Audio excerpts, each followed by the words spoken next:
오늘 우리 하나님의 말씀 사무엘하 16장 1절에서 14절까지 말씀 한 절씩 교독하겠습니다.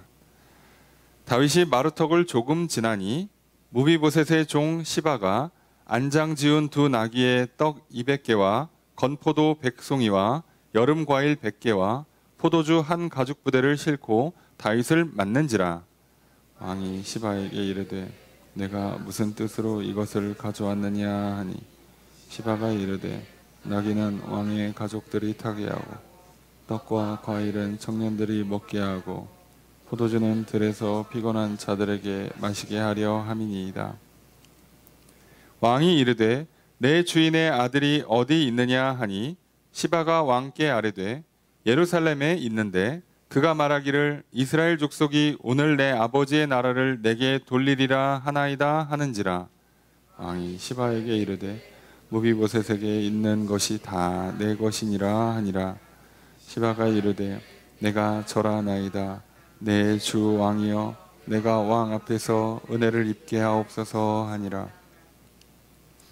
다윗 왕이 바후림에 이르매 거기서 사울의 친족 한 사람이 나오니 게라의 아들이요 이름은 시므이라. 그가 나오면서 계속하여 저주하고 또 다윗과 다윗 왕의 모든 신하들을 향하여 돌을 던지니 그때 모든 백성과 용사들은 다 왕의 좌우에 있었더라. 시므이가 저주하는 가운데 이와 같이 말하니라.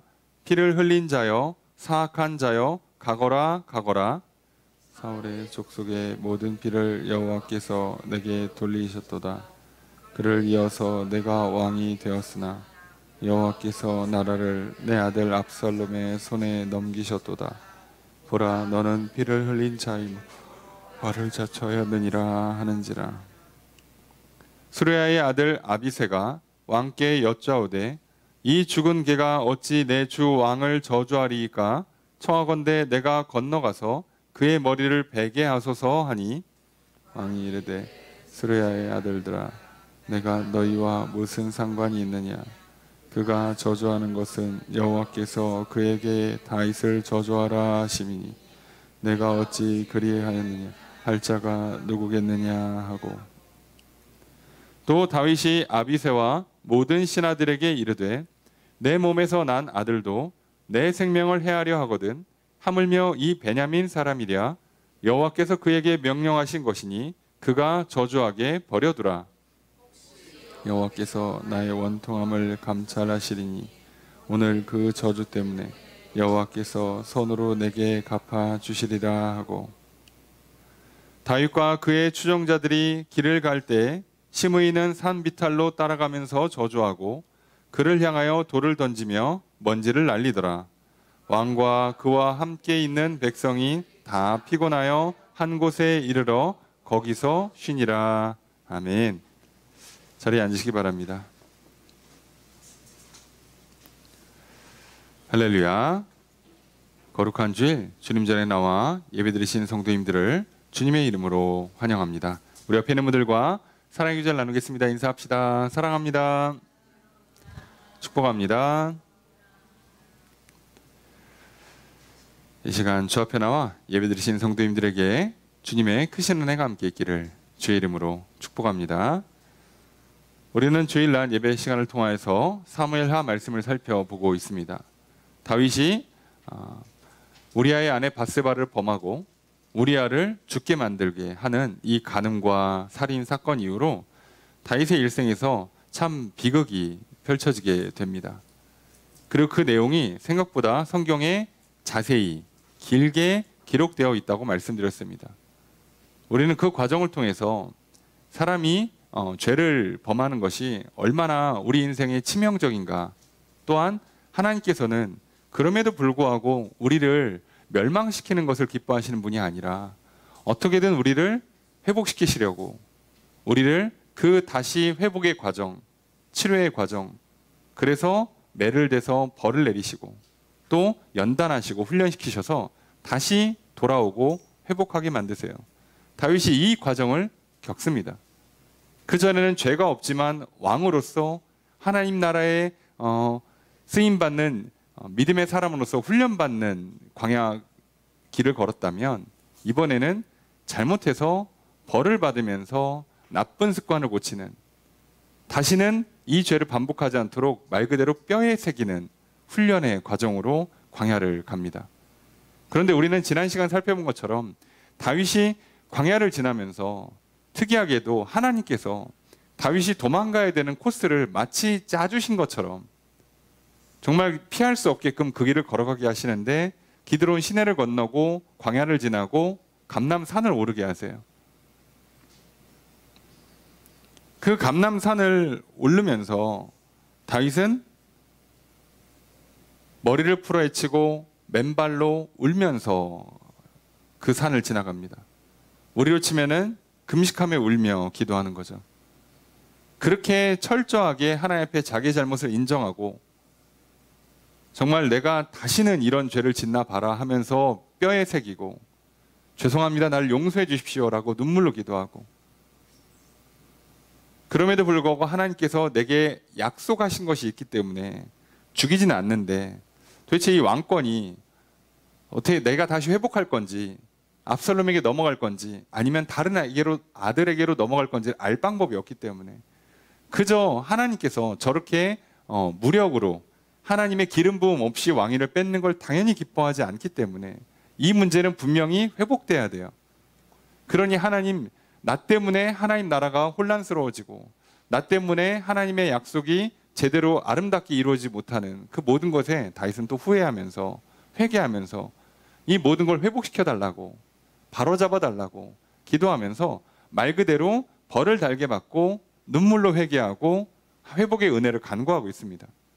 그런데 그렇게 은혜를 구하는, 하나님께 용서를 비는 다윗에게 하나님께서는요, 제사장 사독과 아비아달을, 언약궤를 갖고 오는 만남을 갖게 하세요. 그리고 그걸 통해서 돌려보내게 하십니다. 아, 저들이 있어야 될 자리가 어디구나. 다윗은 알아요. 그리고 저들이 이제 그곳에서 나의 도움이 돼야겠구나. 알아요. 그러니까 벌을 달게 받는 사람들, 하나님의 은혜를 받는 사람들은요, 복을 받든 또는 벌 또는 연단을 받든 잘 받을 줄 알아요. 무조건 언약궤가 내 옆에 있으면 전쟁에 승리하는 게 아니에요. 근데 사람이 자기 중심적이 되고 자기 감정에 취하고 시야가 좁아지고 욕심부리고 급하고 그러면 뭐라도 하나 잡고 싶거든요. 지푸라기로 잡고 싶게 돼요. 다윗은 그 실수를 하지 않습니다. 만약에 우리가 다윗 같은 상황이면요, 언약궤에 오면 막 그거 보는 것만으로도 마음이 평안을 누릴 수도 있어요. 아, 하나님이 나를 도와주시나 보다 이러고 냉큼 잡을지 모릅니다. 그런데 다윗이 그 실수를 안 할 수 있었던 건 눈물로 기도하고 있었기 때문에, 맨발로 걷고 있었기 때문이에요. 여러분, 오늘 우리들이 하나님께서 내게 지금 말씀하시는구나, 내게 복을 주시는구나, 또는 내게 벌 또는 훈련을 주시는구나, 이거를 잘 받으면요, 감사히 받거나 정말 눈물로 받거나 하면요, 뭐를 받아야 되고 뭐를 거절해야 될지를 정확히 알아요. 그리고 다윗은 하나님께서 지금 이 제사장들과 언약궤는 나와 함께 갈 게 아니라 제 자리에 돌아가서 나를 도와줘야 되는 일이구나를 깨닫고 보냅니다. 그리고 났더니 또 후세가 와요. 다윗의 전략가죠.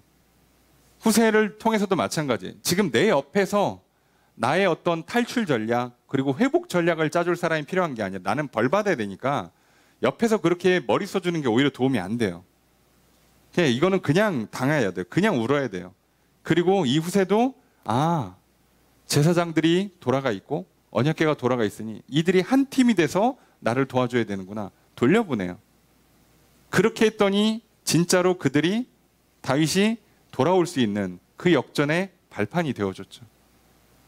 다윗 입장에서는요, 이게 얼마나 하나님의 큰 은혜인지를 정말 잘 알아요. 하나님은 벌써 나에게 계속 사인을 주는구나. 내가 너를 지금 벌을 내리고 있고 어려운 훈련을 시키고 있지만 너를 절대 포기한 게 아니다. 제사장들 잠깐 왔다가 돌려보내고 전략가 왔다가 돌려보냄을 통해서 내가 다 일하고 있어. 내가 다 준비하고 있어. 너 나중에 돌아올 수 있도록 내가 미리미리 할 거니까 지금은 좀 벌을 받아. 지금은 좀 고통을 당해. 다윗도 알아듣는 거예요. 그러니까 다윗이 여기에서 실망하고 낙심하지 않습니다. 어떻게 한 사람이 아쉬운데 돌려보낼 수 있겠어요? 어떻게 언약궤가 함께하면 승리를 보장받는다는 상징물인데 어떻게 돌려보낼 수 있겠어요? 근데 다윗은 합니다. 그러면서 그 다윗이 고백하기를 내가 여호와 앞에서 은혜를 입으면 돌아가 하나님 앞에서 예배를 드릴 수 있게 될 거다. 믿음으로 선포하는 거죠. 아, 맞다. 하나님 나를 벌 주시는 걸 기뻐하는 분, 내가 망하는 걸 기뻐하는 분이 아니기 때문에 결국은 회복시키실 거다. 결국은 살아서 돌아와서 하나님을 찬양하고 예배하는 걸 원하시는 분이구나. 지금 단지 내 잘못을 뼈저리게 새기라고, 다시는 죄를 짓지 말라고, 반복하지 말라고 고된 훈련을 시켜주는 거구나 알고 있어요. 그러니 다윗 입장에서는요, 얼마나 은혜가 되겠습니까? 그처럼 오늘 우리가 감람산을 오르는 것이, 사실 그 감람산 서쪽 동산이 겟세마네 동산이라고 말씀드렸어요. 마치 예수님께서 평상시에 겟세마네 동산에 올라서 기도하면서 늘 하나님의 뜻을 분별하고 그 뜻에 순종하셨고, 십자가에 달리기 전날 밤 겟세마네 동산에 올라서 땀방울이 핏방울 되도록 기도하시면서 십자가를 지는 순종을 하셨어요. 다윗도 말 그대로 감람산 겟세마네 동산을 오르면서 눈물로 금식하며 기도하면서 하나님의 뜻에 철저히 순종하고 있습니다. 자, 그런데 이렇게 했기 때문에 어떻게 보면 하나님께서는 다윗에게 역전의 발판을 만들어 주신 거예요. 다윗도 알아듣습니다. 아, 뭔가 일하시는구나. 승리를 주시겠구나. 자, 그런데 그럼 이제 다윗에게 이제 비록 힘들겠지만 그래도 앞길이 좀 그나마 좀 순탄하겠구나. 그래도 좀 낫겠다라는 기대를 갖고 다윗이 또 한 걸음 한 걸음 전진할지 몰라요. 그리고 이제 그 성에 있는 사람들이랑 만나기로 한 그 나루터까지 가서 거기서 이제 1차 전략을 세워야 되니까 거기까지 잘 가면 되겠구나라고 생각할 수 있어요. 그런데요, 오늘 우리는 본문을 통해서 다윗 앞에 예상치 못한 별로 썩 반갑지 못한 사람들을 만나는 장면을 보게 됩니다. 우리는 뭔가 그래도 내가 눈물로 기도하고 회개하고 또 벌을 달게 받고 훈련을 잘 받으면서 하나님께서 회복의 사인들을 이렇게 주실 때 이제부터 점점 고생은 줄고 좋은 일만 일어날 것이다. 이제 내 인생에 도움이 되는 일들, 도움이 되는 사람들만 만나게 될 것이다 라고 기대할 수 있지만, 실제 다윗의 삶에는요, 그 후에 오히려 다윗이 도움이 안 되는, 어떤 의미에선 다윗에게 시험이 찾아와요. 이 사람으로부터 오는 시험, 사람으로부터 오는 속임과 실망, 거짓말과 이간질과 모욕과 모독과 음모 앞에서 다윗이 이 시험을 잘 이겨나가야 돼요. 여러분, 지금 다윗은요, 어려운 과정을 겪고 있습니다. 과정 자체가 쉽지 않아요. 여러분, 죄 짓지 않았을 때가 편하다고 그랬잖아요. 병들기 전이 쉬운 거지, 병들고 나서 회복하는 과정은요, 매 순간순간이 어려운 거예요. 죄를 짓고 나서 회복하는 과정에서는요, 매 순간순간이 위험합니다. 그래서 오늘 우리는요, 언제라도 항상 긴장을 놓치지 않아야 돼요. 깨어 있어야 합니다. 오늘 과연 다윗에게 어떤 일이 펼쳐질까? 다윗을 통해서 우리가 하나님 앞에 회개하고 돌이킬 때, 또는 훈련을 잘 받고 성장하고 있는 과정 가운데 펼쳐진 일들을 비슷한 일이 될 겁니다. 오늘 본문을 통해서 우리가 지난 한 주를 살면서 정말 겸손히 하나님의 은혜를 구하고 잘못한 것들을 눈물로 회개하면서 잘 지내셨다면, 이제 12월 달에는, 이 한 주에는, 올해 가고 내년이 오면 뭔가 좋은 일이 일어날 거라는 무한 긍정에 빠지지 않기를 소망합니다. 여러분, 늘 깨어서 항상 분별하셔야 돼요. 끝까지 겸손의 자세를, 끝까지 내가 다시 왕궁에 돌아가기 전까지는 계속 훈련임을, 벌이라는 사실을 잊지 않아야 됩니다. 오늘 다윗의 말씀을 통해서, 이 오늘 성경 본문을 통해서 우리는 오늘 우리에게 펼쳐지는 매일매일 삶이 어떤 의미인가, 오늘 내가 만나는 사건과 사람과의 관계들이 어떤 의미인가를 살펴보므로 오늘 우리가 계속해서 겸손히 하나님의 은혜를 간구하는 인생, 주신 은혜를 잘 받아 누리는 인생, 훈련은 훈련대로 잘 받고, 또 잘못한 게 있어서 벌을 받게 되면 벌을 잘 받고, 그래서 결국은 승리하는, 결국은 회복하는 인생, 결국은 십자가의 부활처럼 역전하는, 승리하는 인생 되기를 소망합니다. 그런 한 주의 삶을 시작하는 저여러분 되시기를 주님 축복합니다. 오늘 우리 예배를 기뻐 받아주시고 넘치도록 은혜를 베풀어 주시는 주님의 크신 은혜가 있기를 주의 이름으로 축복합니다. 오늘 말씀을 통해서 과연 어떤 일이 있는가, 어떤 만남이 펼쳐지는가 살펴보겠습니다. 먼저 1절 말씀 함께 읽습니다. 시작.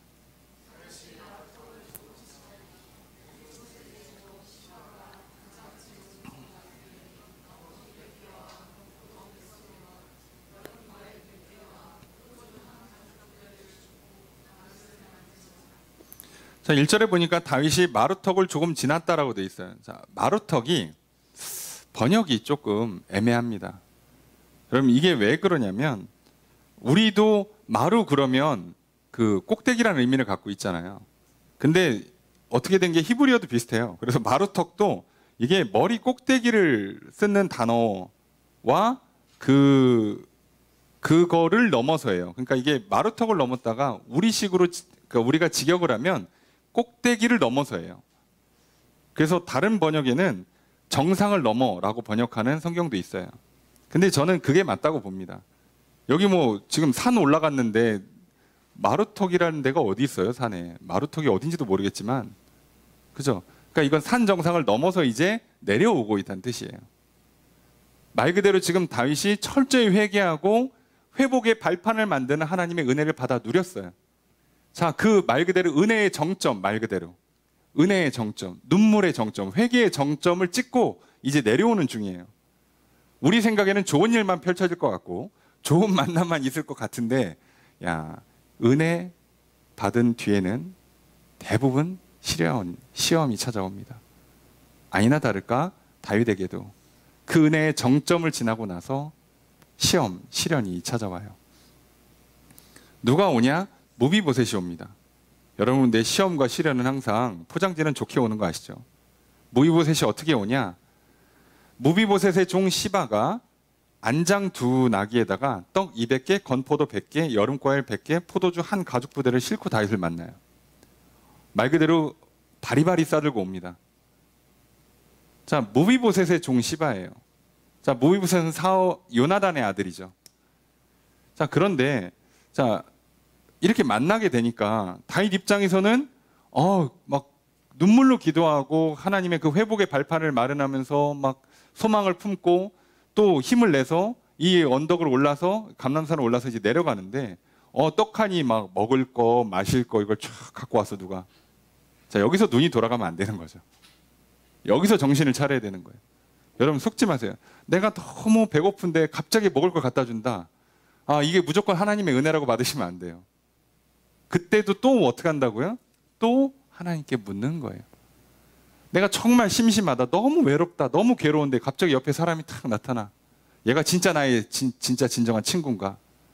이 사람이 나의 평생의 배우자인가? 속으시면 안 돼요. 왜냐하면 어차피 지금 외롭고 괴로운 과정에 기도하고 있었잖아요.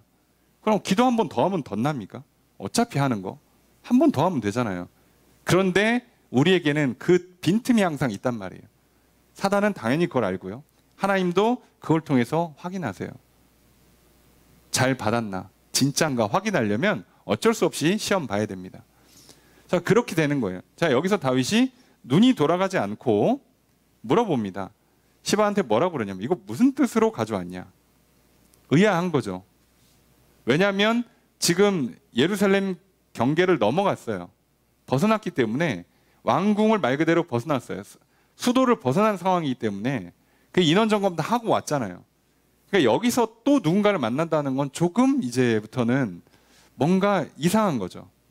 이 타이밍에 올 때가 아니구나라고 의심을 하는 거예요. 자, 이렇게 질문하고 의심하는 태도를 놓치지 않는 게 중요하죠. 늘 묻는 자세. 그랬더니 시바가 뭐라고 얘기를 하냐? 나귀는 왕의 가족들이 타게 하고 떡과 과일은 청년들, 젊은이들이니까 군인들이에요. 군인들이 먹게 하고 포도주는 들에서 피곤한 자들에게, 포도주는 이제 들에서 쉴 때 말 그대로 자기 전에 한 잔 마시고 자라 이거예요. 그러려고 가져왔습니다. 그러니까 얘가 뭔가 선한 의도를 갖고 가져왔나 보다 이렇게 생각이 들 수밖에 없죠. 그래서 다윗이 물어봅니다. 내 주인의 아들, 원래 시바는 사울의 시종이에요. 그러니까 주인의 아들, 그러니까 그 요나단, 그러니까 그 사울 왕가의 시종이었기 때문에, 그래서 주인의 아들이라고 그러면 무비보셋을 말하는 겁니다. 무비보셋은 어디 갔냐라고 하는 거예요. 시바가 뭐라 그러냐? 예루살렘에 있습니다. 자, 그런데 여기서 이간질을 해요. 뭐라고 하냐? 그가 말하기를 이스라엘 족속이 오늘 내 아버지의 나라를 내게 돌리리라. 지금 이거를 무비보셋이 했다는 거예요. 그럼 무비보셋 입장에서 말을 한 걸로 보면 이스라엘 족속이 오늘 내 아버지, 무비보셋의 아버지 요나단, 요나단의 아버지 사울. 자, 그러면 사울 왕의 나라를 내게, 무비보셋에게 돌릴 것이다 라고 말합니다. 아니 잠깐만, 반역은 압살롬이 했는데 예루살렘에 있는 무비보셋은 또 이번 기회에 내가 왕이 되겠다라는 식으로 얘기를 했다는 거잖아요. 물론 거짓말입니다. 자, 그 얘기를 시바가 하는 겁니다. 자, 왜 갑자기 이간질을 할까?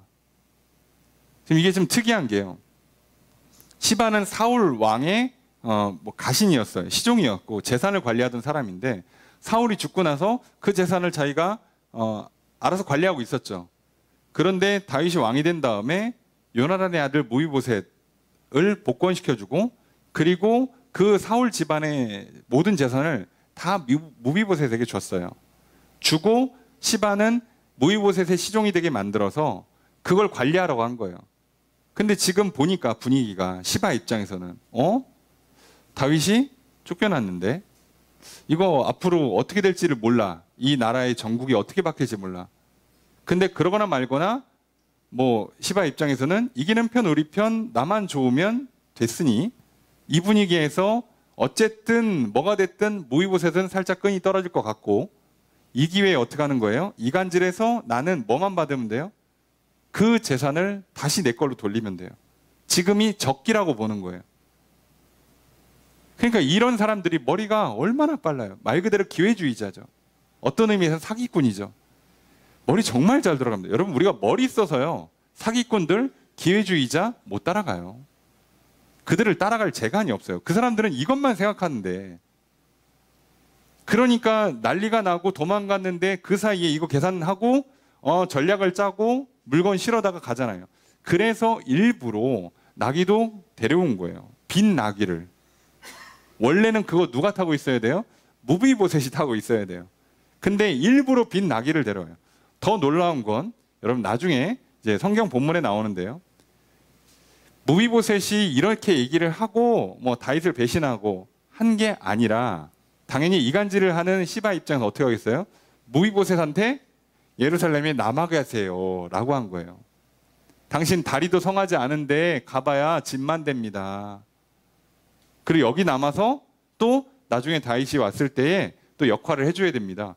그러니까 시바 입장에서는요, 무비보셋한테 한 얘기 다르고 다윗한테 한 얘기가 달라요. 우린 이걸 이간질이라 부르죠. 근데 이간질의 제일 큰 문제가 뭐예요? 이렇게 정보의 딜레이가 되고 확인이 안 될 때 마음만 얻을 수만 있다면 멀쩡한 무비보셋은 다윗의 원수가 돼버리는 거예요. 갑자기 다윗은 자기가 요나단과의 언약을 통해서 무비보셋을 계속 왕자의 권한을 주고 식탁에서 식사교제를 하게 해주겠다고, 죽이지 않겠다고 언약을 맺은 사람이에요. 그런데 그 언약을 깰 정도로 이간질의 힘이 커요. 그만큼 큽니다. 그러니까 당할 방법이 없어요. 확인할 방법이 없습니다. 자, 생각해보세요. 지금 다윗이 은혜 받고 말 그대로 정말 회복의 기미가 있고 뭔가 일이 좀 되려고 하는 타이밍에, 그래서 안 그래도 지금 힘든데 거기다가 먹을 거 갖다 주고 내 편이 되겠다고 오는 사람이 있어요. 자, 그 사람이 하는 거짓말, 그 사람이 하는 이간질, 그 사람이 치는 사기를 과연 우리가 구별할 수 있을까요? 그럼 솔직히 말하면 못합니다. 아니, 저라도 할 자신이 없어요. 누가 합니까, 이거를? 그래서 우리는요, 당해요. 다윗도 당합니다. 말 그대로 사기 당해요. 이간질에 넘어가요. 자, 그런데 이 시험을 어떻게 다윗이 잘 이겼는가를 보면, 당연히 4절에 보면 왕이 시바한테 뭐라 그러냐? 무비보셋에게 있는 것이 다 네 거다. 아, 그랬구나. 그러면 그거 네가 관리하고 있지? 그거 네가 가져. 그게 뭐예요? 그거 관리하면서 계속 다윗 나를 도와달라는 거잖아요. 그러니까 다윗은 어떻게 보면 이간질에 넘어간 거예요.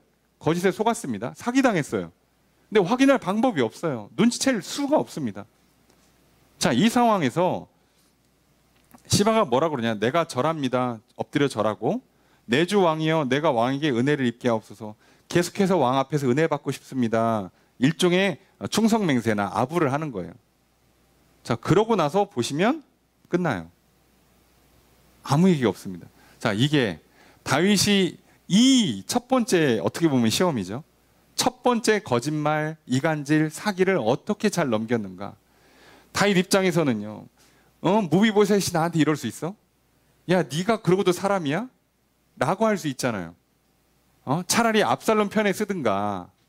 아니, 어떻게 독립을 하겠다고, 자기 왕권을 되찾겠다고 덤빌 수가 있어. 라고 할 수 있음에도 불구하고 하지 않습니다.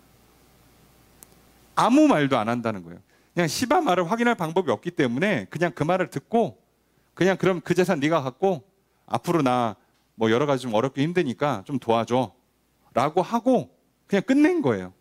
거기서 무비보셋을 향한 그 저주, 불평, 불만, 원망, 하나님 앞에서 낙심하고, 하나님 이럴 수 있습니까? 무비보셋 저거 안 되겠습니다. 하나님이 갚아주십시오. 하지도 않아요. 아무 말도 하지 않습니다. 이래서 다윗이 이 시험을 이겨요. 사람인데 얼마나 실망이 있어요. 얼마나 기분이 나빠요. 심지어 내가 잘해줬는데 그동안 네가 나한테 이럴 수 있어? 이런 배신감, 억울함, 분노 또는 절망, 낙심. 역시 검은 머리 짐승은 키우는 게 아니라고 그랬어. 사람은 믿을 게 못 돼. 사람한테 실망할 수 있잖아요. 자, 그런데 어떡합니까? 다윗은요, 흔들리지 않아요. 왜요? 지금 다윗은 사람을 보지 않습니다. 아니, 시바가 이렇게 충성맹세한데도 거기에 별로 감흥이 없어요. 무비보셋이 배신했다는데도 감흥이 없어요. 지금 뭐만 하고 있습니까? 그저 하나님께 기도만 해요. 어쩔 수 없다. 그럴 수 있지. 내가 잘못해서 일이 이렇게 된 거 누구를 뭐라고 하냐. 놀랍게도 그랬기 때문에 다윗이요, 이 문제를 풀어요. 나중에 압니다. 나중에 돌아와서 알죠. 나중에 무비보셋이 얘기하죠. 아니, 그때 시바가 가지 말라고 그래갖고 안 갔습니다. 그때 알아요. 시바가 거짓말을 했구나. 이간질을 했구나. 그래서 다시 다 뺏어서 무비보셋한테 주고요. 그리고 나중에 자기 아들 이제 솔로몬이 왕위를 이어갈 때 시바는 좀 처리해라. 그래. 보냅니다. 그래서 이렇게 하는 거예요. 여러분, 오늘 우리가 은혜 받고 뭔가 하나님 좀 도와주실 것 같은데 하필이면 도움을 손길이 딱 왔으면 이게 마치 하나님의 사람 같잖아요. 이게 마치 하나님이 내게 주시는 사업 같고 하나님께서 만나게 하시는 그 사람, 그 중요한 인물처럼 보이지만 속으시면 안 돼요. 아니, 분별할 방법이 없어요. 안 속는 방법은, 안 넘어가는 방법은 사실 없고요. 이 이간질과 이 거짓말과 이 사기를 넘어가지 않을 방법은 없는데 이걸 이길 수 있는 방법은 사실상 하나예요. 아예 안 넘어간다. 나는 사기에 안 당한다. 나는 이간질에 안 넘어간다. 이건 불가능하고요. 인생에서 끝까지 하나님만 보시면 돼요. 그러면 결국 넘어가지 않고요, 크게 휘말리지 않고요, 그리고 금방 돌아올 수 있습니다. 그런데요, 신기하죠? 그러면 하나님께서 너무하신 거 아니냐. 다윗 안 그래도 마음이 어렵고 힘들고 괴로운데 이렇게 도와주는 척 사기치는 사람을 붙여주시는 게 어디냐. 하나님 손에서 끊어야지. 이렇게 보내주면 어떡하냐. 여러분, 다윗이 억울했을 것 같습니까? 아니요. 그 놀라운 건요, 하나님은요, 하나님의 놀라운 섭리 가운데 이 말 그대로 기회주의자, 이 이간질쟁이, 이 사기꾼을 통해서요, 지금 당장 필요한 먹을 걸 공급받게 하시고요, 그리고 나중에 자르면 돼요. 괜찮습니다. 여러분, 예수님도요, 비유를 통해 말씀하실 때 원수들이 밭에 가라지를 뿌려요. 종들이 보고선 아이고, 원수들이 와서 밭에다 가라지를 뿌려놓고 갔습니다. 저거 다 뽑아야겠습니다. 예수님 뭐라고요? 뽑지 마. 알곡도 상해. 예수님의 관심은요, 가라지에 있지가 않아요. 알곡에 있습니다. 여러분, 하나님은요, 오늘 나에게 관심이 있지 나에게 거짓말하고 이간질하고 사기치는 사람한테 관심이 없어요. 우리도 마찬가지예요. 저 사람이 나한테 이간질을 할지 사기를 칠지 어떻게 다 분별하면서 삽니까? 솔직히 알 방법이 없어요. 어떻게 하면 돼요? 하나님께 관심을 두시면 돼요. 그게 살 길이에요, 그게. 여러분, 그리고요, 아까도 말씀드린 것처럼 이런 사람들은요, 그것만 연구하기 때문에 나의 지금 당장의 마음의 약함, 지금 당장 나의 삶의 필요를요, 귀신같이 알아요. 그걸 받는 순간요, 안 넘어갈 재간이 없어요. 그러니 여러분, 때로는 그렇게라도 받긴 받아야 될 때가 있어요. 다윗이 안 넘어갔던 건 여기서 시바를 통해서 그래, 이제 내가 무이보셋은 버리고 너를 내가 기뻐한다 라고 아무 말도 안 해요. 그래, 그럴 수 있지, 그런가 보다, 알았어 하고 그냥 넘어가는 거예요. 더 이상 여기에 나의 마음을 쏟거나 감정을 쏟지 않아요. 그러셔야 합니다. 여러분, 너무 배고픈데 누가 밥 사줍니까? 너무 외로운데 누가 와서 막 얘기해주고 놀아주고 손잡아줍니까? 거기에 넘어가지 마세요. 감정을 쏟지 마시라고. 아, 하나님이 나를 불쌍히 여겨주시는구나, 하나님이 나를 도와주시는구나, 감사하다, 그냥 그러고 넘어가시라고요. 그 사람이 어떤 사람인지, 그 일이 어떤 일인지는 천천히 보시라고. 급하지 않잖아요. 자, 이렇게 해서 끝나면 다행인데 그럴 리가요. 한 번 더 옵니다. 자, 5절 말씀 함께 읽습니다. 시작.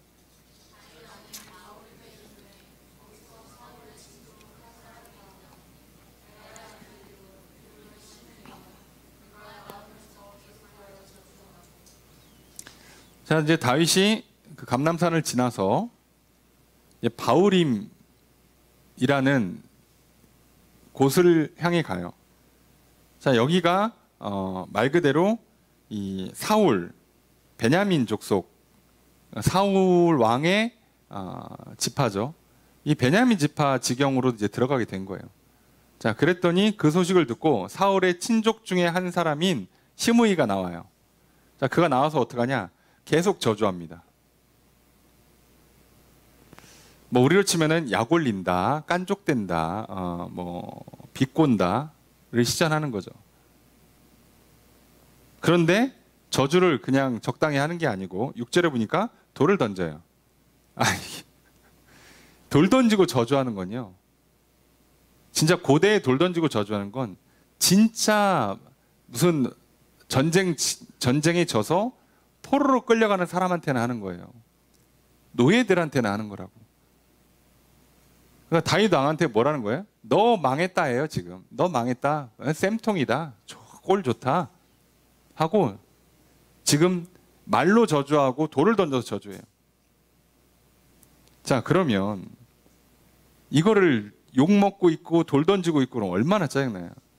여러분, 우리도 뭐 마음에 안 들고 그러면 이렇게 계란 던지고 뭐 이렇게 물병 투척하고 그러잖아요. 그것만 해도 얼마나 기분 나빠, 그죠? 본인들이 잘못해서 기자회견 나오신 분들 막 물병 던지고 막 계란 던지고 그러면 막 짜증내잖아요. 자기가 잘못했음에도 불구하고. 사람이 이게 감정을 상하게 하는 거란 말이죠. 지금 어떻게 보면 앞에서 시바는 다윗의 감정을 위로해 주는 척하는 거고요, 지금 한쪽은 다윗의 감정을 자극하는 쪽으로 가고 있어요.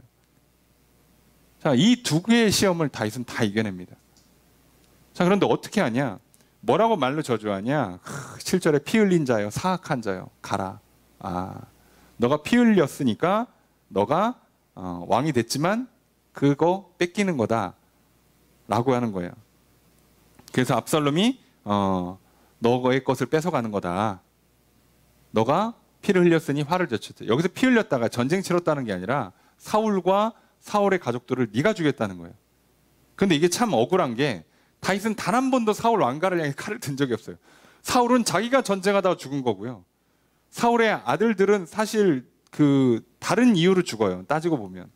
그래서 뭐 그 요압이 또는 요압도 복수하는 거고 시므이도 복수하는 거고, 그 사울의 아들 이스보셋도 신하들이 배신한 거잖아요. 분위기 안 좋으니까. 그러니까 다윗은 단 한 번 칼을 휘두른 적이 없어요. 그런데 지금 시므이가 뭐라는 거예요? 다 네가 한 거라는 거죠. 아니, 난 한 적이 없다니까. 근데 네가 했고 그래서 네가 피를 흘렸으니 네가 하나님께 벌을 받는 거다라고 하니 얼마나 억울해.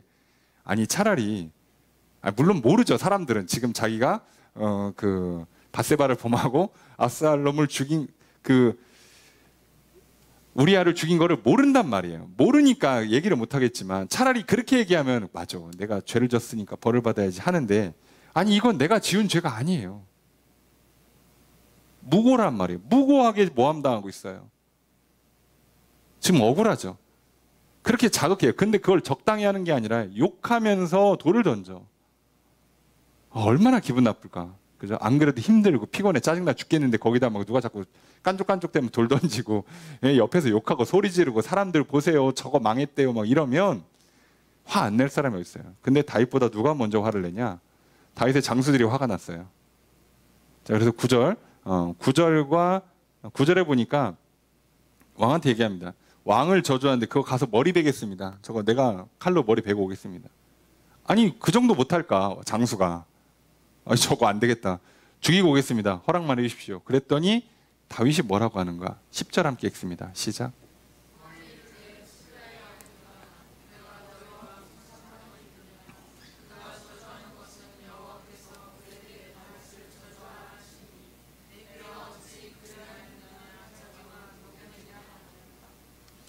다윗이요. 지금 이 시므이의 저주를 뭐라고 받느냐? 하나님이 저주하라고 해서 저가 하는 거다. 이렇게 받아요. 뭐라고요? 지금 내 삶에 일어나고 있는 모든 일들은 다 하나님의 섭리 안에 있는 거다라고 받아들이고 있어요. 그게 고통이 되고 훈련이 되고 또는 뭐 이간질 모함이 되고 또는 저주가 될지언정 다 하나님이 일하신다고 받는 거예요. 그럼 나는 당해야지. 저거를 목을 벨 수 있어요. 저걸 내가 목을 베서 뭐 하냐는 거죠. 안 하는 겁니다, 지금. 그러니까 목을 베더라도 언제 베야 돼요? 다시 왕위에 돌아온 다음에 베면 돼요. 지금은 하면 안 되는 거예요. 지금 나를 괴롭히는 사람이 있다고 내가 저 사람한테 막 대항하고 막 보복하는 게 하나님의 뜻일까? 아니요. 그거는 승리하고 나중에 하셔야 돼요. 지금은 당하는 게 먼저라고. 하나님께서 왜 이렇게 하시는가? 근데 다윗의 마음을 찌르는 게 뭐겠어요? 너가 피를 흘렸으니까 저주를 받는 거다. 아니 내가 사울 왕가를 건드린 적은 없지만 내가 우리아는 죽였죠. 나는 받아들이는 거예요. 맞아. 내가 그 죄는 아니지만 죄를 졌지. 내가 그 사람들을 죽이지 않았지만 이 사람을 죽였지. 맞아.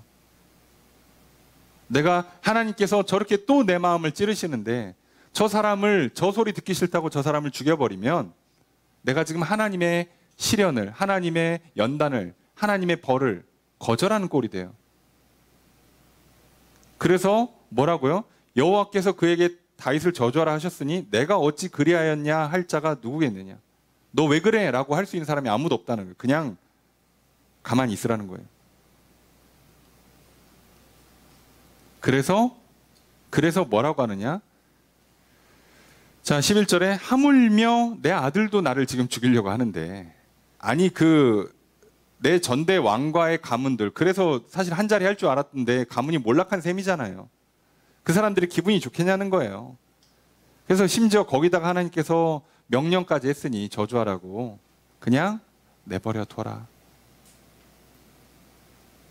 이거 쉽지 않죠. 여러분 우리가 욕은커녕 조금만 듣기 싫은 얘기해도 우리는 감정이 상한단 말이에요. 기분이 나빠요. 욕한 것도 아니야. 웃으면서 얘기했는데 그게 나랑 뭐가 안 맞아. 그럼 기분 나쁘잖아요. 우리는 아니 욕도 아니에요. 심지어 웃으면서 칭찬했는데도 내가 듣기 싫은 말을 해버리잖아요. 그러면 싫어해요. 뭐 내가 약간 강박이 있다든가 컴플렉스가 있어갖고 그냥 그 얘기는 그냥 애시당초 듣기가 싫어. 근데 그 얘기를 했어. 칭찬이라고 해서 상대방이 웃으면서 했어. 그래도 듣기 싫어요. 근데 심지어 내가 잘못한 게 없는데 난 사울 왕가를 죽인 적이 없는데 사울 왕가를 죽여서 저주받는 거라고 이렇게 무고하게 모욕을 하면 저주를 하면 얼마나 기분 나쁘겠어요. 근데 기분 나쁘라고 이렇게 돌까지 던지면 뒤에 보면요 돌만 던지는 게 아니에요. 이 사람 진짜 사람 기분 나쁘게 할 줄 알아요. 대단한 사람입니다. 여기 13절에 보면 비탈길 내려가잖아요. 내려가는데 먼저 뛰어서 내려갑니다. 여기 근데 지형이 뭐라고요? 광야죠. 그러니까 메마른 땅이죠. 흙땅이란 말이에요. 앞에 가서 먼저 확 이렇게 발길질을 하면 먼지가 날려요. 그러니까 다윗은 자기 앞에 가서 앞에서 먼지 일으키고 지나가면서 욕하고 돌 던지고 이러고 있어요. 그럼 생각해봐요. 듣기 싫은 소리 계속 들리지, 먼지 날리지, 툭하면 돌 날라오지. 야, 이거 사람 안 치는 게 대단하죠. 내 앞에 장수까지 있어, 심지어. 나 아직 무기도 있어요. 무장하고 왔어요, 다윗은. 아니, 군인도 있고 장수도 있는데, 야, 저거 하나를 못해, 지금. 왜요? 하나님이 주시는 벌이니까. 여러분, 내가 힘 조금 쓰면요, 머리 조금 쓰면 피할 수 있는 일들 꽤 많습니다. 근데 당하는 거예요. 여러분, 우리가 조금만 인맥 동원하면, 조금만 머리 쓰고 돈 쓰고 사람 이용하면 풀 수 있는 문제들 꽤 많아요. 그런데 한 번만 생각해 보시자고. 왜 하나님이 나에게 그 일을 겪게 하실까? 왜 하나님이 나에게 그 소리를 듣게 하실까? 다윗은 그걸 받아들인다고요. 그때마다 얼마나 막 이가 갈리겠어요. 얼마나 분하겠어. 내가 그때 죄를 짓지만 않았어도 내가 이 험한 꼴을 안 당하는 건데, 뼈에 새기는 거라고, 뼈에. 내가 다시는 내가 평생에 여자 보기를 돌같이 하겠다. 뼈에 새기는 거예요, 뼈에. 그래서 다윗이 다시는, 다윗의 장점이 뭐라고요? 죄를 안 지는 게 아니라 2번 안 져요, 다윗은. 반복하지 않습니다. 여러분, 오늘 하나님께서 우리에게 성경에서 가장 많은 분량을 차지하고 있는 인물이 다윗이잖아요. 왜 그렇게 많은 분량을 주실까라고 생각을 해보면, 우리에게 다윗을 통해서 꼭 배워야 되는 것 중에 하나는 실수 없는 것도 중요해요. 죄 안 짓는 것도 물론 중요합니다. 그런데 만약에 인간이기 때문에 실수를 진다면, 죄를 진다면 한 번만 하시라고. 벌을 받아야 되고 훈련 받아야 되면 한 번에 통과하시라고요. 훈련을 통과 못해가지고 2번 받고 3번 받으면 서로 힘들어요. 근데 한 번에 끝내잖아, 다윗은. 오늘 이게 중요한 건 이거예요. 여러분, 내 삶에 고통이 와요? 한 번만에 끝내자고, 웬만하면. 문제가 있습니까? 그게 건강 문제든, 그게 돈 문제든, 인간관계의 문제든 간에, 어떤 문제든 간에 웬만하면 2번, 3번 반복하지 마시고, 한 번에 끝내요. 그러니까 힘이 있다고, 내가 머리 좀 쓸 줄 안다고, 내가 이렇게 저렇게 탈출구가 있다고 해서 뚫고 나가지 마시라고요. 진짜 묵묵하게. 예수님께서 보여주셨잖아요. 어린 양처럼 아무 말 안 하고 그냥 끌려가는 거예요, 도살장에. 그런 자세로 가는 겁니다. 그리스도인들은 이 세상을 이렇게 살아요. 남들이 볼 때는 바보 같고 어리석어 보이지만, 우리에게는요, 그 길의 끝에 하나님의 회복의 약속이 있으니까, 부활의 승리가 있음을 믿으니까, 역전의 용사 되시는 하나님을 믿으니까 가는 거잖아요. 그래서 다윗이 뭐라고 고백하는가? 이렇게 고백합니다. 12절 함께 읽습니다. 시작.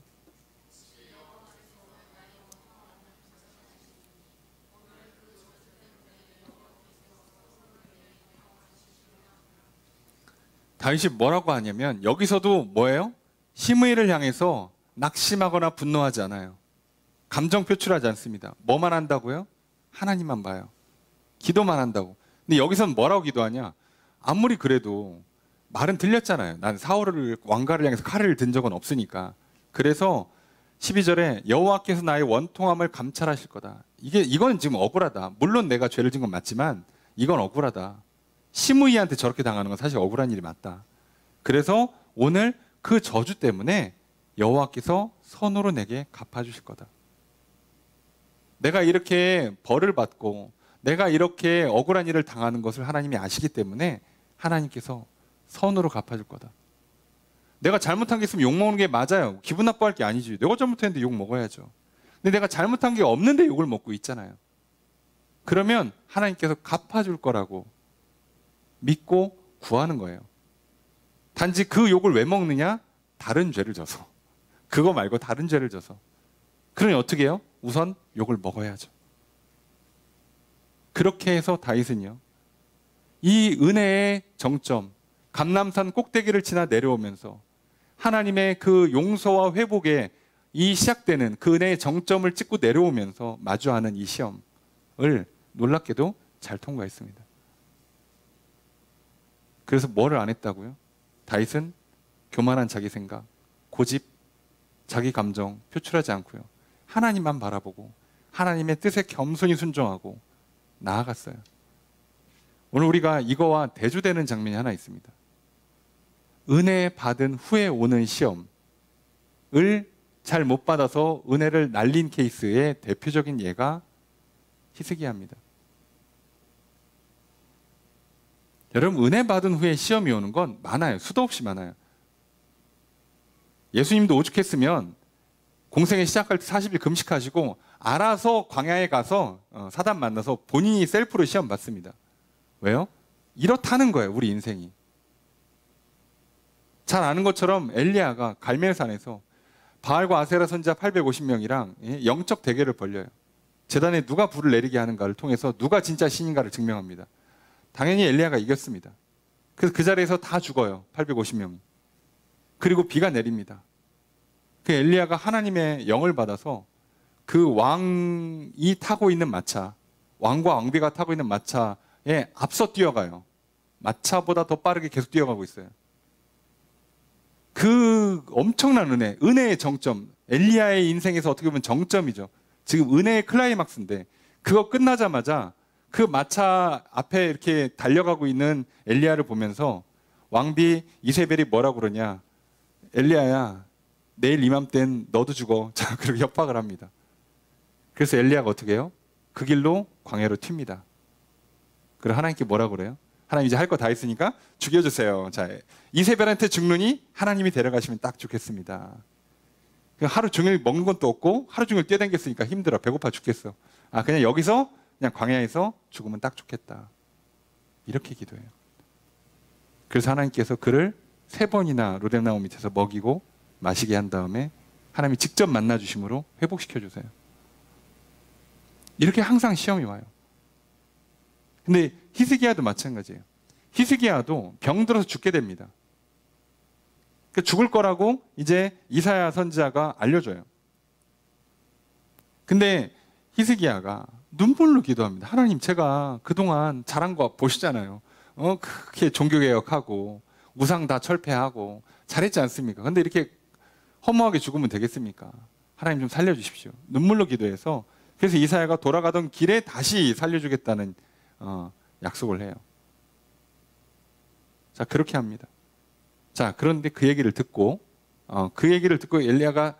이사야가 이야기한 걸 듣고 히스기야가 살아납니다. 자, 그 히스기야 입장에서는 자기 인생의 은혜의 정점인 거예요. 종교개혁도 성공시켰지, 죽을 병에서 살아나서 이제 다시 일어났지. 그러니까 나라도 잘 되고 뭐 모든 게 정점입니다. 자, 근데 그때 무슨 문제가 생기냐? 그 얘기를 듣고 바벨론 왕이 사절단을 보내요. 뭐 문병은 아니고 위로 또는 축하하려고 외교적으로 하는 거죠. 그러면서 아니, 사람이 죽다 살아났다면서 무슨 일입니까? 그러면서 축하한다고. 앞으로 우리랑 잘하자. 지금 공공의 적이에요, 아수르가. 그러니까 이제 우리 잘하자 이렇게 서로 한 거예요. 자, 그때 오늘 말씀해 보면 그 역대하 32장 31절에 그러나 바벨론 방백들이 히스기야에게 사신을 보내요. 그 땅에 나타난 이적을 물을 때, 히스기야가 죽었다 살아난 거 물을 때 하나님이 히스기야를 떠나시고 그의 심중에 있는 것을 다 알고자 하사 시험하셨더라. 그때 하나님께서 뭐를 개입하고 막 도와준 게 아니라 살짝 발을 빼고 지켜보신 거예요. 테스트를 한 겁니다. 자, 근데 이때 히스기야가 어떻게 했냐? 이때 자랑을 합니다. 나 잘났어. 우리 같이 손잡고 아수르 좀 칩시다 하려고. 그래서 어떻게 하냐면 그 이사야 39장 2절에 보면 히스기야가 사자들로 말미암아 기뻐하여. 바벨론이 막 축하해주고 그러니까 기뻐가지고, 마음이 기뻐가지고. 자, 여기서 업되면 안 되는데, 여기서 감정에 취하면 안 되는데, 문제는 항상 이거예요. 은혜를 받으면요, 일종의 황홀한 체험을 하다 보니까 황홀경에 빠져요. 소위 엑스타시라고 그러죠. 그러면 자칫하면 감정에 취해요. 이걸 조심해야 돼요, 이걸.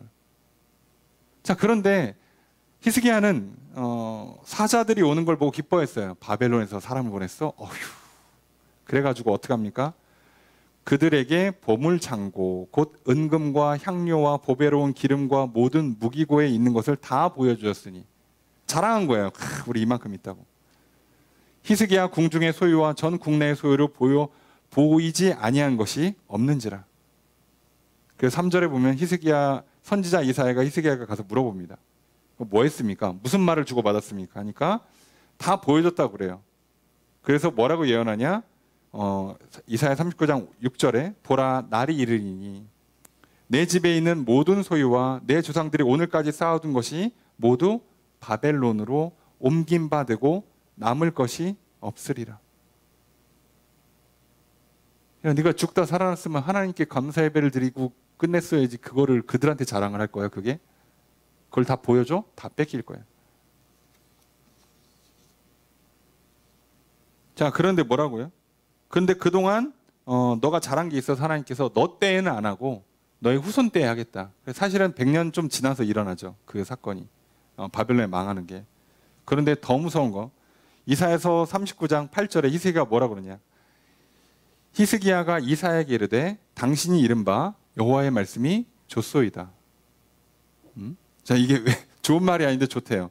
하고 이르되 내 생전에는 평안과 견고함이 있으리로다 하니라.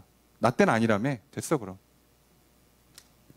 자, 사람이 한번 취하면요, 감정에 취하면, 교만에 빠지면, 나쁜 습관이 올라오고 고집 부리기 시작하면 이렇게 돼요.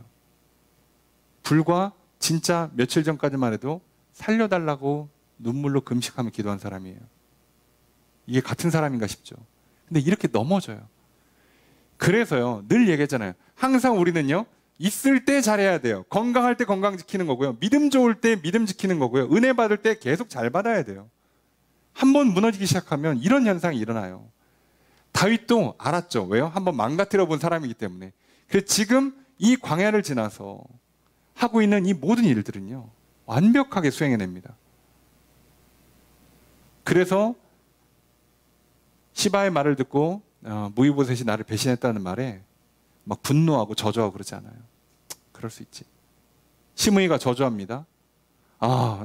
나는 진짜 사울 왕가는 칼도 겨눈 적이 없는데 억울하죠. 하나님이 갚아주실 거다 하고 그냥 마는 거예요. 여러분, 오늘 우리도 어쩌면 비슷해요. 여러분, 우리에게 하나님의 은혜가 임할 때가 참 많지 않습니까? 기도할 때 응답해 주시기도 하고요. 아침마다 힘을 주고 지혜를 주기도 하고요. 공부가 잘 되고 성적이 오르기도 하고요. 건강이 회복되고 막 힘이 넘치기도 하고요. 일이 잘 되고 막 칭찬받고 상을 받고 막 승진하기도 하고요. 사업이 잘 돼서 막 돈을 벌고 막 사업이 확장되기도 하고요. 막 이런 감사한 일들이 참 많이 일어나요. 다 하나님의 은혜입니다. 이 은혜를 잘 받아 누리고 계속해서 받아 누리는 게 우리의 복이죠. 자, 그런데 이 은혜 뒤에는 항상 시험이 있어요. 그러니까 우리는 항상 겸손해야 됩니다. 하나님의 은혜이기 때문에 감사와 찬양을 늘 잊지 않고요, 계속해서 은혜를 간구하는 걸 게을리하지 말아야 돼요. 여기서 조금만 감사와 찬양을 안 하거나 계속해서 은혜를 간구하는 걸 멈추면요, 어느 순간 거기서 교만한 마음이 올라와요. 교만한 생각, 옛날 습관들, 고집들 올라오고요, 성질 나오고요, 감정이 충동적으로 작동을 해요. 그래서 이 사람이 왜 이러지 싶은 이상한 일들을 자꾸 해요. 이럴 사람이 아닌데. 이스기야가 왜 거기서 기도를 안 했지 싶은데 기도 안 한다니까요. 이스기야가 사신들이 온다고 그러면 이사야랑 얘기 좀 해도 되잖아요. 선지자한테 이거 어떻게 받아야 됩니까? 물어봐도 되잖아. 평소엔 잘 물어보던 사람이 물어보지도 않아요. 평소엔 성경 읽던 사람이 성경도 안 읽고, 기도하는 사람이 기도도 안 해. 그렇게 예배 잘 드리는 사람이 꼭 그때는 예배를 안 드리더라고. 이상하게 그래요. 그러면요, 큰 거 터집니다. 이게 참 아쉬운데 그래요. 그래서 여러분, 오늘 우리가 다윗을 통해 기억하셔야 돼요. 여러분, 감람산 오르고 겟세마네 동산에 올랐어요. 그리고 예수님은 묵묵히 붙잡히시고 아무 말도 안 하시고 억울한 재판을 다 당하시고 십자가에 달려 돌아가셨습니다. 오늘 우리가 가야 될 거는 그겁니다. 그랬더니 하나님께서 예수 그리스도에게 십자가 죽음으로 끝내는 게 아니라 부활의 승리로 끝내시고 승천하고 영원한 영광을 주시잖아요. 오늘 다윗이 고백한 게 맞아요. 여호와께서 선으로 내게 갚아주실 것입니다. 그러니까 오늘 은혜를 간구하는 것을 멈추는 게 아니라 은혜 뒤에 오는 시험 앞에서 넘어지시면 안 됩니다. 억울하십니까? 갑자기 막 기분이 좋으십니까? 막 갑자기 기분이 나쁘십니까? 뭐가 일이 잘 될 것 같으니까 막 머리가 팽팽 돌아가십니까? 옛날 습관이 다시 튀어오르십니까? 멈추십시오. 여호와께서 갚아주실 것을 받으시고 여호와께서 주시는 상과 복을 받아 누리십시오. 제발 다시 살만해졌다고 해서 다시 머리 쓰지 마시고, 살만해졌다고 다시 사람 보지 마시고, 계속해서 끝까지 하나님만 바라보십시오. 그래서 놀랍게도 다윗은요, 이때가 다윗의 신앙의 정점이에요. 가장 겸손한, 가장 하나님을 신뢰하는, 가장 하나님께 순종을 잘하는 모습입니다. 여러분, 오늘 성경은 분명히 우리에게 갚아준다는 말씀하십니다. 요한계시록 22장 12절에 보라, 내가 속히 오리니 내가 줄 상이 내게 있어 각 사람에게 그가 행한 대로 갚아주리라. 하나님께서 믿고 순종하는 자들에게, 참고 인내하는 자들에게 갚아주십니다. 그래서 이사야 35장 3절 4절에도 너희는 약한 손을 강하게 하며 떨리는 무릎을 굳게 하며 겁내는 자들에게 이르기를 굳세어라, 두려워하지 말라. 보라, 너희 하나님이 오사 보복하시며 갚아주실 것이라. 하나님이 오사 너희를 구하시리라 하라. 그렇습니다. 하나님 갚아줄 거기 때문에 오늘 낙심하지 마시고요, 두려워하지 마시고 힘내고 용기 내시고 서로 말씀을 붙들고 격려하십시오. 그러면 오늘 우리 삶에 때때로 죄악으로 인해서 벌이 온다 할지라도, 까닭없는 시련과 고난과 연단, 훈련이 찾아온다 할지라도, 시바 같은 사람이 와서 이간질하고 거짓말로 속인다 할지라도, 시므이 같은 사람이 무고하게 모함하고 모욕한다 할지라도 두려워하거나 흔들리지 마십시오. 분노하지 마십시오. 낙심하지도 마십시오. 끝까지 오직 하나님만 바라보십시오. 하나님의 말씀을 붙들고 순종하시면서 결국 하나님이 갚아주실 것을 신뢰하십시오. 그러면 정말로 하나님은 갚아주십니다. 예수 그리스도의 십자가에 부활의 승리로 갚아주신 것처럼 이 다윗에게 다시 승리하여 왕궁에 돌아와서 왕노릇하게 갚아주신 것처럼 오늘 그렇게 벌을 달게 받는 우리에게, 까닭없는 시련 앞에 겸손히 인내하는 우리에게, 끝까지 은혜를 구하고 말씀에 순종하며 나아가는 믿음의 우리에게 하나님께서 놀라운 상과 복으로 갚아주실 것입니다. 그 하나님 주시는 그 상과 복이 풍성함으로 말미암아 결국 승리하는 또 한 주 살아가시기를, 올 한 해가 승리로 마무리되고 복으로 마무리되시기를 주님 축복합니다. 그렇게 살아갈 수 있도록 오늘 갚아주시는 주님의 크신 은혜가 함께 있기를 주의 이름으로 축복합니다.